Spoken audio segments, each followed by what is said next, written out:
Making a movie is nothing short of a miracle. It takes hundreds of people, thousands of working hours, but there's still a chance that the end result may not meet the quality the creatives were hoping for. It's even more of a miracle if the cast and crew finish a movie completely unscathed, and no time was this truer than when Hollywood was in its infancy. The audiences that went to see The Wizard of Oz in 1939 were wowed by both the technical and musical mastery that filled the silver screen. For a couple of hours, the viewers got to leave our messy reality behind and enter a world of color and music.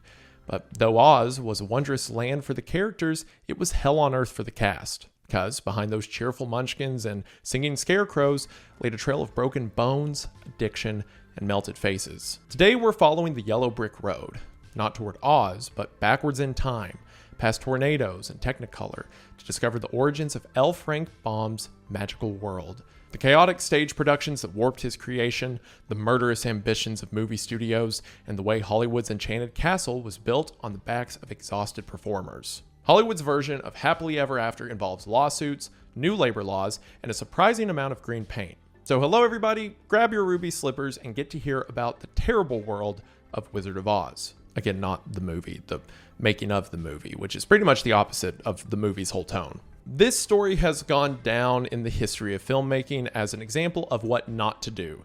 As a matter of fact, a lot of lawmakers consider it just that. The number of people who you can track straight up died from this production is outstanding. And anytime you hear a story about how labor laws were changed around filmmaking or disasters in filmmaking, it will normally loop back to this story in some way. So today, we're going to talk about it. Also, don't ask questions as to why there's giant cane statues all around the room. If you're curious, just go watch the video on Wendigoon. That's all the explanation you get. So if all that sounds interesting to you, then stick around after the ad as we talk about the tragedy of the Wizard of Oz. Money can be hard to manage, and debt is even worse. Minimum payments aren't designed to get you out of debt, they're designed to keep you there as long as possible. Thankfully, today's sponsor, PDS Debt, is here to help. They can reduce half of what you owe on credit cards, personal loans, and medical bills, and it starts with the free 30-second assessment at pds.com/Wendigang.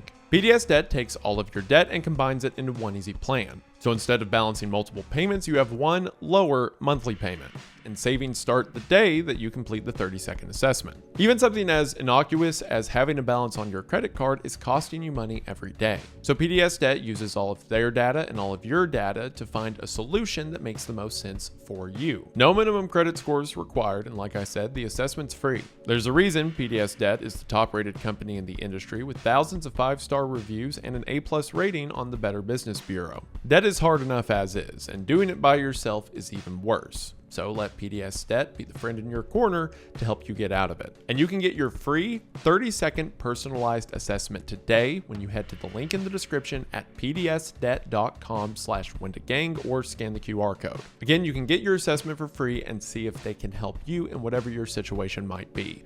Again, that's scan the QR code or head to the link in the description at pdsdebt.com/Wendigang to start tackling your debt today. Thank you to PDS Debt for sponsoring the channel. Their link will be in the description, and we are now back to the video. We are going to go ahead and get into it, but as always, thank you for watching. Our story begins in Kansas, or not actually Kansas. It begins in upstate New York, in the village of Chittenango, where Lyman Frank Baum was born on May 15th, 1856. His parents owned an oil barrel factory and a large estate called Rose Lawn. As a child, Frank was pampered, surrounded by wealth and roses instead of cornfields. He detested rigid discipline.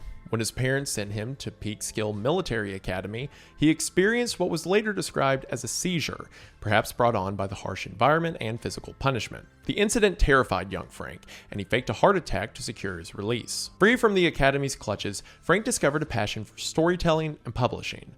His father bought him a printing press, just like, any good father would, and soon the boy was producing the Rose Lawn Home Journal and the Empire, a stamp collector's newsletter. Your average hobby for someone in the 1800s. He dabbled in acting, theater management, and chicken breeding.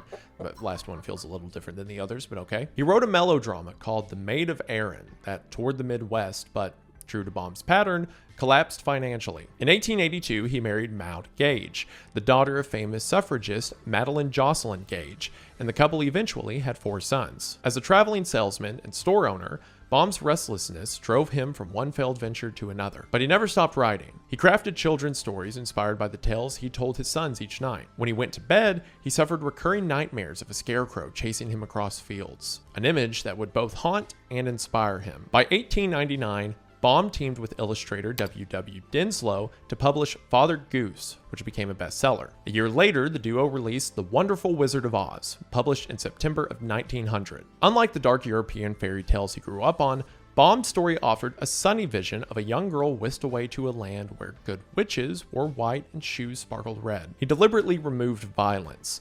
The Tin Woodman cries over insects he accidentally kills, and Dorothy makes friends instead of enemies. The book's optimism resonated with progressive-era readers.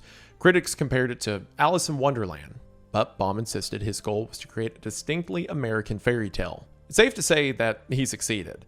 By late 1900, the book had sold tens of thousands of copies and spawned a franchise. Baum later spun off 13 sequels, and when he died in 1919, other authors continued the series. But this was merely the first few steps along the road. Or the Yellow Brick Road. Okay. Success inevitably invites adaptation. In 1901, Baum partnered with Chicago producer Fred Hamlin and director Julian Mitchell to create a stage version of Oz. Unlike other adaptations of novels, this one was more like fan fiction on crack. Hamlin insisted on adding slapstick, new songs, and topical jokes. The resulting 1902 musical replaced Dorothy's dog companion with a cow named Imogen and introduced a love interest for Dorothy's uncle. Some changes would make it to the eventual film adaptation. The Good Witch conjured snowfall to neutralize the poppy field, the same device the film would later use. And the Cowardly Lion became a comic foil rather than a figure of sentiment. But then there were the diversions from the Wizard of Oz most of us know and love. The character known as the Tin Woodman was renamed Niccolo Chopper. The Wicked Witch was entirely removed from the script, I have no idea why, and a poet named Sir Dashamoff Daly roamed the Emerald City reciting rhymes. Other words, the first big adaptation of Oz threw out half the plot, added a cow, and still managed to enchant audiences. Nowadays, there would be an uproar on Twitter about all of the changes, and a demand to release whatever the equivalent of the Snyder Cut would be. But back then, it seemed that people were more open to major deviations from the source material. The musical premiered in Chicago on June 16, 1902. It opened on Broadway on January 20th, 1903 at the Majestic Theater and ran for 293 performances. After its Broadway success, the show toured the United States and Canada for 3 years. Audiences adored the catchy tunes and comedic bits, even if purists grumbled about Imogen. The production success convinced Baum that Oz could survive outside his books, though his involvement dwindled. The play essentially became an evolving vaudeville revue, or a sketch show for lack of a better term. Characters like the Scarecrow and Tin Woodman would improvise local jokes depending on where they were performing. It was a success, but once a piece of art leaves its creator's control, anything can happen, both good and bad. Around the same time the musical toured, Baum formed his own film company, the Oz Film Manufacturing Company, to produce silent movies based on his stories. Films like The Patchwork Girl of Oz and His Majesty, the Scarecrow of Oz appeared between 1914 and 1915. They were charming, but financially disastrous. Audiences accustomed to theater weren't ready for silent fantasy. Baum's company went bankrupt and he returned to writing. The silent films then fell into obscurity. In 1925, independent producer Chadwick Pictures released The Wizard of Oz, starring comedian Larry Simon and future comedian Oliver Hardy. This film took even more liberties than the 1902 musical. Dorothy, renamed Princess Dorothea, is a long-lost royal of Oz. The Scarecrow and Tin Man are disguised farmhands. The Tin Man is a villainous farmhand in tin armor. The Wizard is a charlatan disguised as a balloonist who partners with two bumbling farmhands to overthrow the royal order. The entire story reads like a slapstick imitation of the book, and audiences were unimpressed. The film bombed and its rights quietly returned to the estate. When you look at its remains today, courtesy of YouTube of course, you can understand why MGM felt comfortable rewriting the story yet again in the 1930s. Because, no one's going to miss this 1925 version. In 1937, Snow White and the Seven Dwarfs proved that a colorful fairy tale could generate massive profits. MGM executive Louis B. Mayer and producer Marilyn Leroy smelled opportunity. Samuel Goldwyn had purchased the film rights to Oz in 1933 for $40,000, which is a little over $1 million today. Don't you love inflation? But he had done nothing with the rights. Then, in 1938, MGM bought the rights from Goldwyn for $75,000, or about $1.7 million today. The stakes were enormous. MGM wanted its own family blockbuster, and they invested in Technicolor equipment, musical numbers, and they hoped star power. Shirley Temple, 20th Century Fox's child superstar, was originally sought for the lead role of Dorothy, but for various reasons, the deal never came through. After an excellent screen test, Judy Garland, who at first was thought to be too old for the part at 16 years old, was given the role of Dorothy. The path to filming felt much more like a tornado, ironically enough, than a straight road. MGM hired director Richard Thorpe, who began shooting in October of 1938. His version of Dorothy wore a blonde wig and heavy, glamorous makeup. And if that sounds unfamiliar to you, that's because this version would never make it to the screen. When Thorpe made the Wicked Witch glamorous as well, producer Mervyn LeRoy and the heads at MGM panicked. After 2 weeks of filming, they fired Thorpe and scrapped his footage. George Cukor, known for his work with actresses, came in and advised that Dorothy should appear younger and more natural. Cukor changed Judy Garland's look. He removed her wig, softened her makeup, and made her pigtails messier. He spent only a week on the project and then passed the baton to Victor Fleming. Fleming, a tough, no-nonsense director, shot most of the film we now recognize. Near the end of production, however, he left to finish Gone with the Wind, and King Vidor directed the Kansas scenes and the iconic Over the Rainbow sequence. Now, let's pause for a moment, and I want you to imagine you're Judy Garland. You're 16 years old, 5 feet tall, and you've spent your life performing at the insistence of a stage mother many describe as a bully. MGM hires you to star in its most ambitious picture to date, as the lead role. You watch as directors rotate through like guests at a revolving door, poked, prodded, and costumed to look like a prepubescent farm girl. When the woman tasked with making you appear youthful is replaced by a man known for punching leading men, you might start to worry. But Judy couldn't worry because she was too busy being starved and drugged. If you want to appreciate The Wizard of Oz, you have to understand its production. From 1938 to 1939, MGM created a fantasy world from scratch, covering 25 acres of backlot with 65 elaborate sets. Something that would be impressive by today's standards and unheard of in the 30s. Producer Mervyn LeRoy bragged that they constructed quarter-scale models of the Emerald City, the Wicked Witch's Castle, and Munchkinland, then built them full scale from plaster and wood. It took months for crews to design and paint the yellow brick road. MGM's technical wizardry matched its ambition. The studio used Technicolor cameras that were larger than refrigerators, each requiring enormous amounts of light. The intense lighting was scorching hot and made the set feel like a sauna. Under those 100-degree conditions, actors in heavy costumes sweat profusely and often felt like they were going to faint. The crew shot with 8 Technicolor cameras. The film stock itself cost 4 times more than black and white, yet those saturated colors defined the film. Kansas appeared in sepia tone, and Oz burst into a rainbow world. I mean, imagine if they shot the film in black and white. It just wouldn't be the same. The tornado sequence was one of the picture's proudest innovations. Special effects supervisor Arnold Buddy Gillespie tested a rubber cone on set, but it sagged. Eventually, he built a 35-foot muslin sock attached to a steel track. Workers filled the muslin with Fuller's earth, otherwise known as ground clay, to give it weight and texture. The sock was then rotated, and dust was pumped into the air to blur its edges. To film the interior shots, cinematographers placed a camera inside the spinning muslin and double-printed miniature objects like farmhouses onto the tornado to simulate debris. For Glinda, the Good Witch's bubble, the crew used double exposure. They filmed soap bubbles rising against a black background, then superimposed actress Billie Burke stepping out of a clear orb. Matte painter Warren Newcomb created hundreds of background paintings. The Emerald City glittering on the horizon, the Wicked Witch's Castle, which was composited with live action to create vistas larger than anything that could be physically built. If The Wizard of Oz looks magical, that's because it was hand-painted, hand-stitched magic. But that magic was performed under incandescent agony for the cast and crew. Judy Garland had been performing in vaudeville since she was 2.5.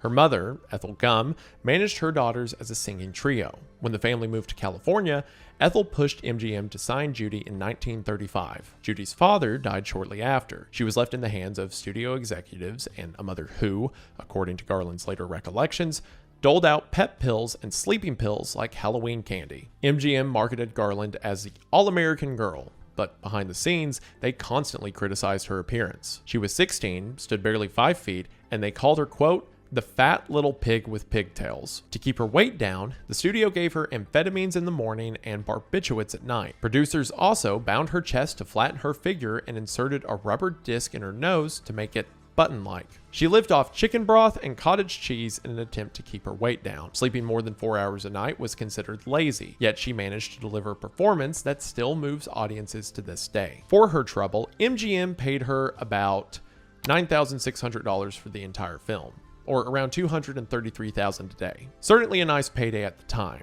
but for everything she went through and would continue to endure, no amount of money would be enough to quell the pain. Judy wasn't the only person suffering on set. Actors Ray Bolger, the Scarecrow, Jack Haley, the Tin Man, and Burt Lahr, the Cowardly Lion, endured painful costumes. Bolger's mask was made of burlap. He sweat so much that the makeup fused with his skin, leaving scars he'd carry for life. Lahr's lion costume weighed nearly 50 pounds. Its head was sculpted from foam and real lion pelts. During filming, the suit became so saturated with sweat that it had to be dried out every night in an industrial oven. But the worst case belonged to the original Tin Man, Buddy Ebsen, a popular Broadway performer. The makeup department covered Ebsen's face and body in powdered aluminum mixed with a binding agent to create that iconic metallic sheen. After several days, Ebsen began complaining of shortness of breath.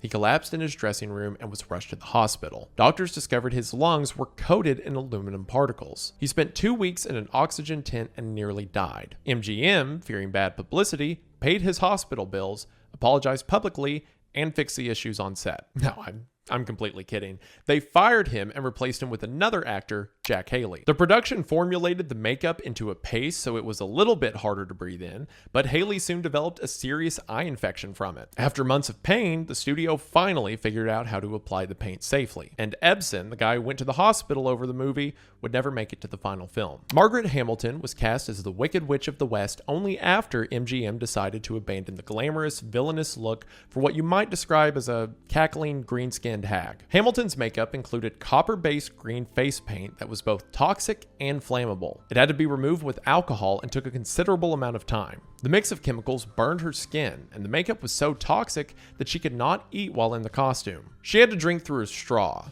and her and others were also, quote, banned from eating lunch inside the MGM cafeteria because the sight of them eating in their makeup was deemed too disgusting. Imagine they just cover your face in copper so you can't eat food, and then they're like, well, you can't not eat food near us, disgusting animal. The worst accident occurred while filming the scene in which the witch disappears from Munchkinland in a burst of flames. On one particular take, the trap door beneath Hamilton failed to open in time, and she was engulfed in a fiery blast that caught on her broom and hat. Scalding her chin, the bridge of her nose, her right cheek, and the right side of her forehead. The eyelashes and eyebrow on her right eye had been burned off. Her upper lip and eyelid were badly burned. When she looked down, her skin had been burned off her hand. The studio called her the next day, worried for her well-being and telling her to take all the time she needed. I'm kidding again.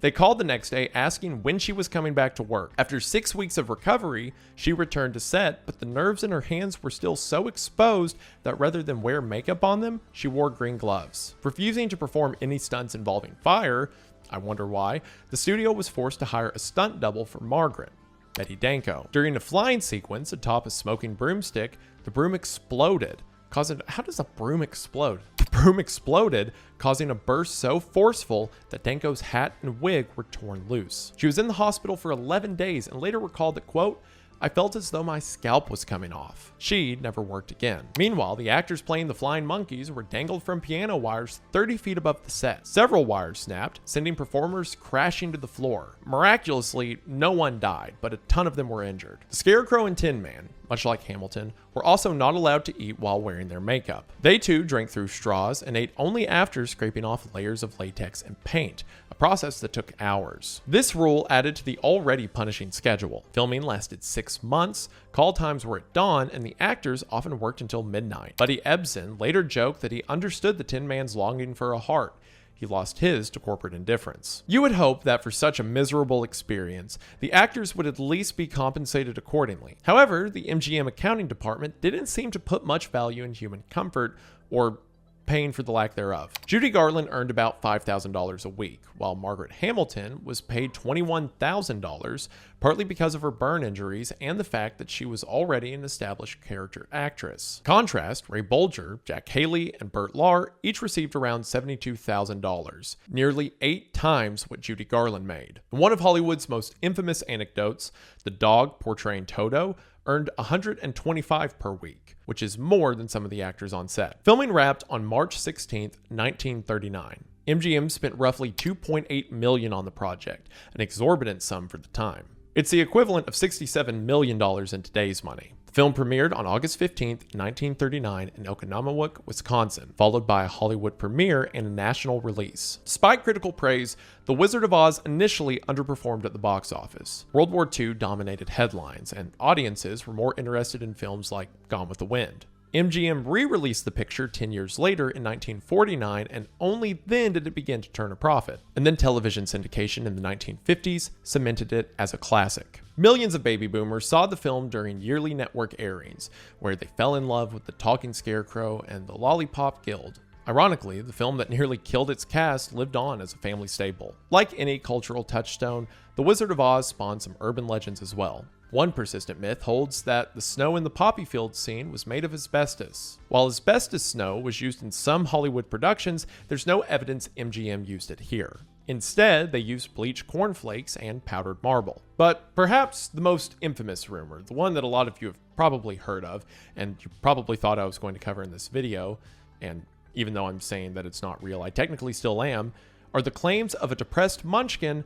hanging themselves on set, and that this dead actor can be seen swinging in the background of the film. Now, while this would be really cool and dark, well, not cool if someone actually did that, but it would be cool if, like, okay, well, not the actor. It'd be cool if they randomly threw in a super dark thing, like one of the characters doing it, not the actor. You get what I mean. In reality, the figure is a large bird from the Los Angeles Zoo wandering on set. While an actor did not hang themselves in the film, in the case of Oz, the injuries and exploitation were bad enough. After the film's release, Judy Garland became MGM's Golden Girl. She starred in Babes in Arms, Meet Me in St. Louis, and Easter Parade. Yet the same control and substance abuse that characterized the making of Oz followed her for life. Garland's mother continued to manage her career, and MGM executives forced her to maintain a grueling schedule. At 21, she married bandleader David Rose. By 23, she was divorced and remarried to director Vincent Minnelli. She had a daughter, Liza Minnelli, and then divorced again. Garland's addiction to amphetamines and barbiturates worsened.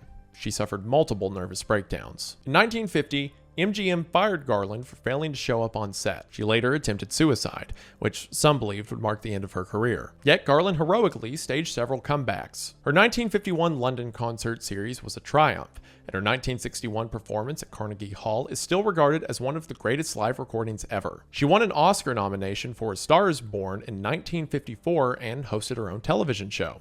Despite these successes, Garland was in debt and emotionally exhausted. On June 22, 1969, she was found dead in her London bathroom from an overdose on barbiturates, at just 47 years old.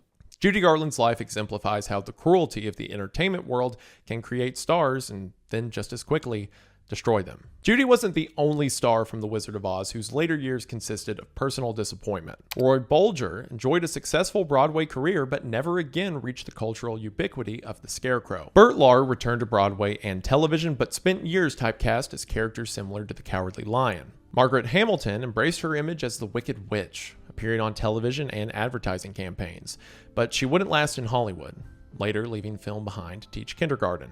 Jack Haley continued acting but never forgot that he almost lost his sight. Even Toto, actually a female dog named Terry, continued working in Hollywood until her death in 1945. Buddy Ebsen, after recovering from his aluminum poisoning, did gain fame decades later as Jed Clampett on the Beverly Hillbillies. For most of these performers, Oz was both a blessing and a curse. It immortalized them, but also condemned them to a lifetime of addictions, physical scars, and constantly being compared to younger versions of themselves. One of the central tragedies of The Wizard of Oz, and Hollywood in general, is the exploitation of children within film, especially at the time. Judy Garland's story is unfortunately not unique. In the 1920s, child star Jackie Coogan earned millions from his films, but when he turned 21, he discovered his parents had spent almost all of it.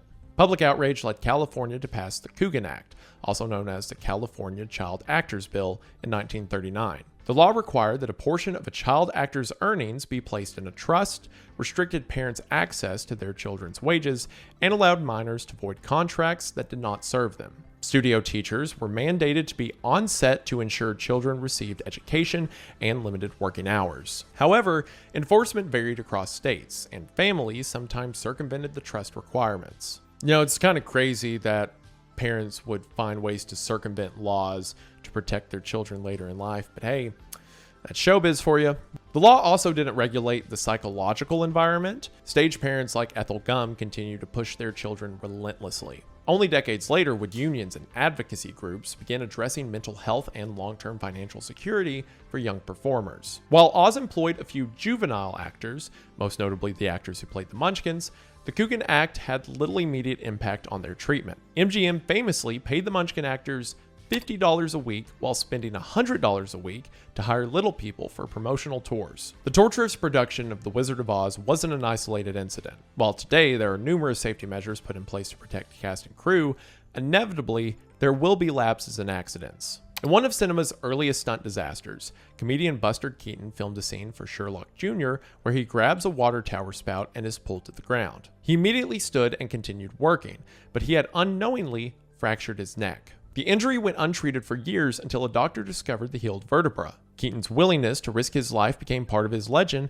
but it foreshadowed a long history of filmmakers normalizing dangerous stunts. Filming John Huston's The African Queen in the Belgian Congo was both physically arduous and medically catastrophic. The crew drank contaminated water and many contracted dysentery. Actress Katharine Hepburn suffered severe illness. She would later detail her constant bouts of vomiting while performing. Director Huston and actor Humphrey Bogart avoided sickness by drinking whiskey instead of water, which I guess works. On July 23, 1982, director John Landis filmed a Vietnam War sequence in Twilight Zone, the movie.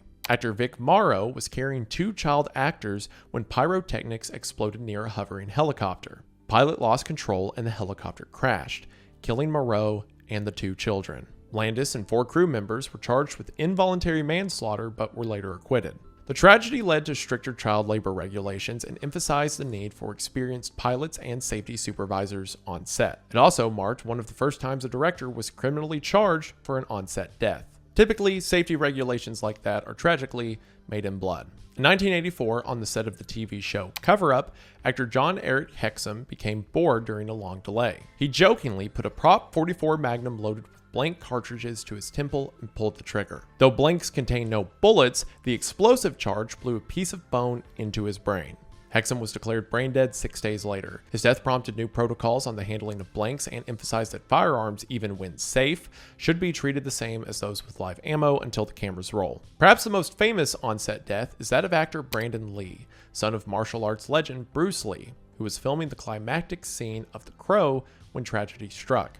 Earlier that day, prop makers used live ammunition to create dummy cartridges, but one bullet unknowingly became lodged in the barrel.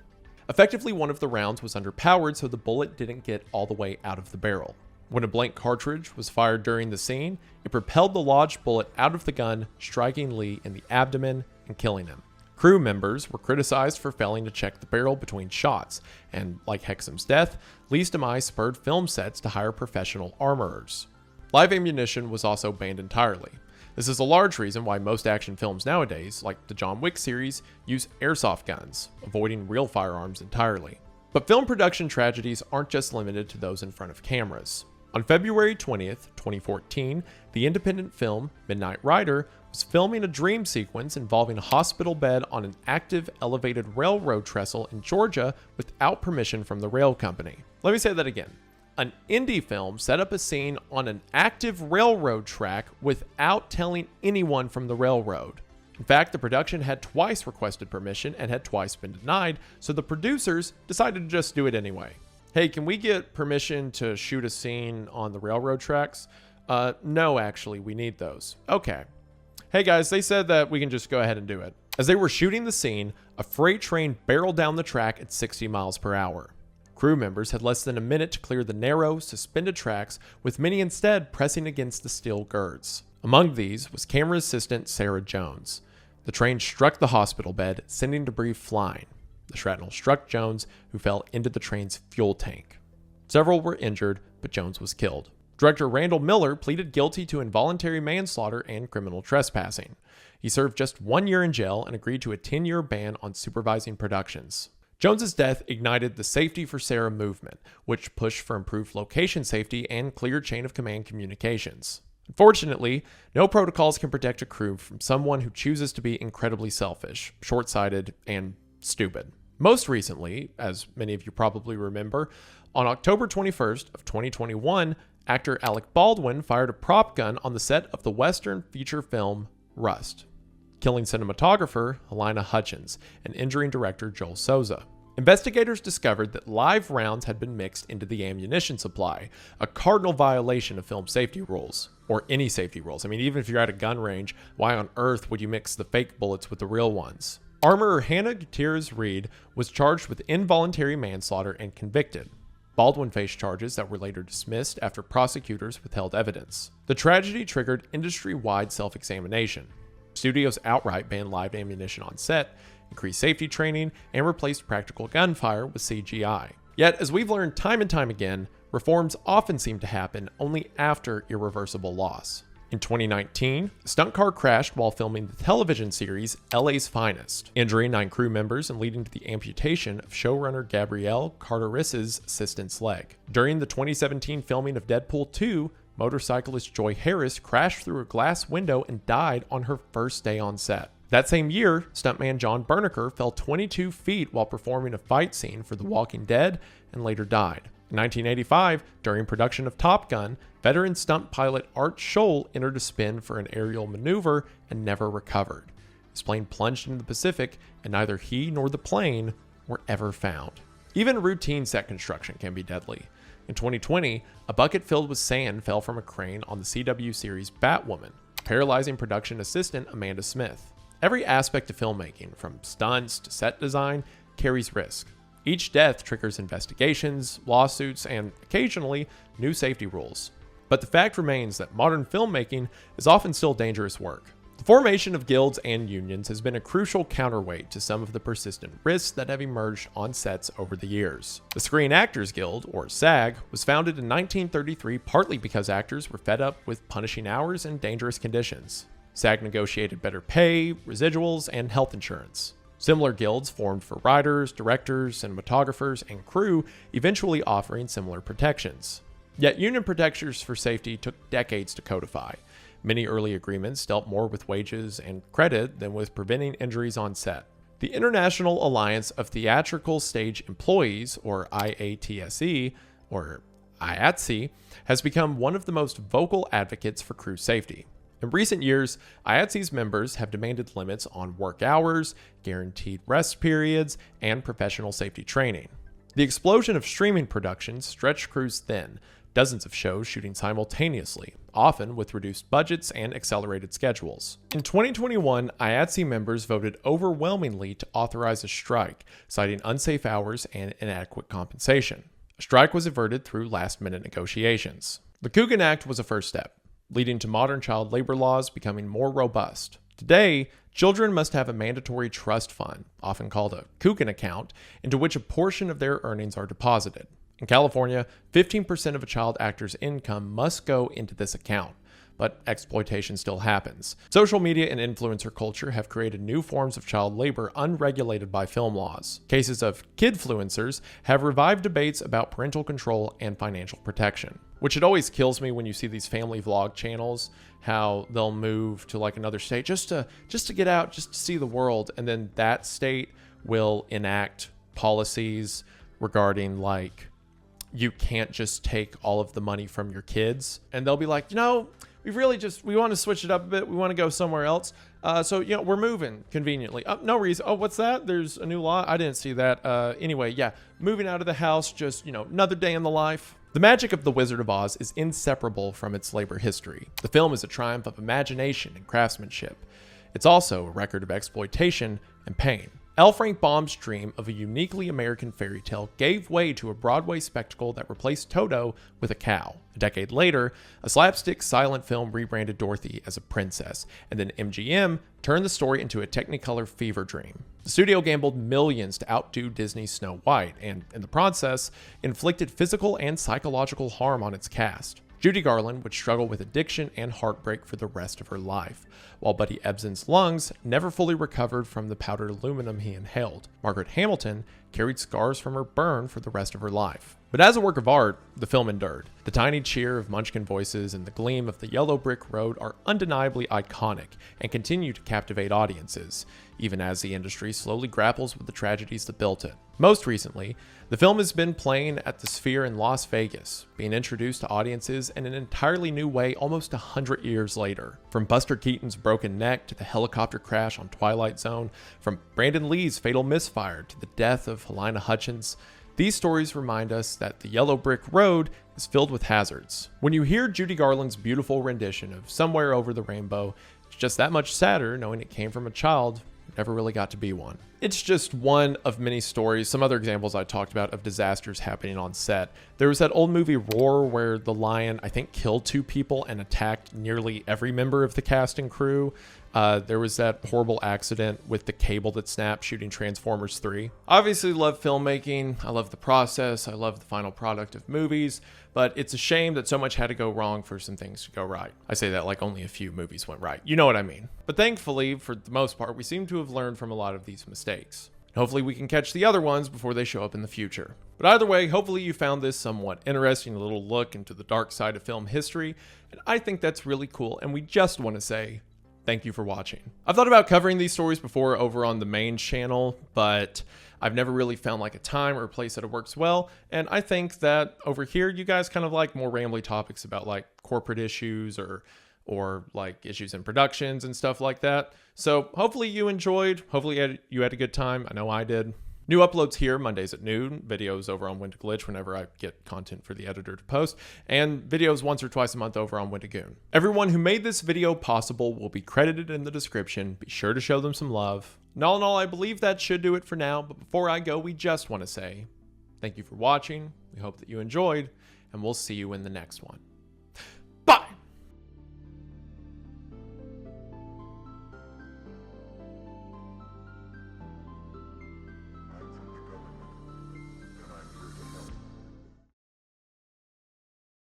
Also, I just think it's funny. Well, not funny, tragic. I think it's funnily tragic that it took that long for them to realize, oh, the kid's doing the work, but we're giving all the money to the parents. Like, it took years of parents training their kids' bank accounts for someone to be like, you know, we should really probably do something about these things. That's right. That's what I'm going to do you. I'm going to take all your money. I'm going to sell you. I'm going to sell you, and then I'm going to take all the money. And then someone else wants you for a movie, I'm gonna give them again. Don't be sad. Okay, I won't. You can keep it.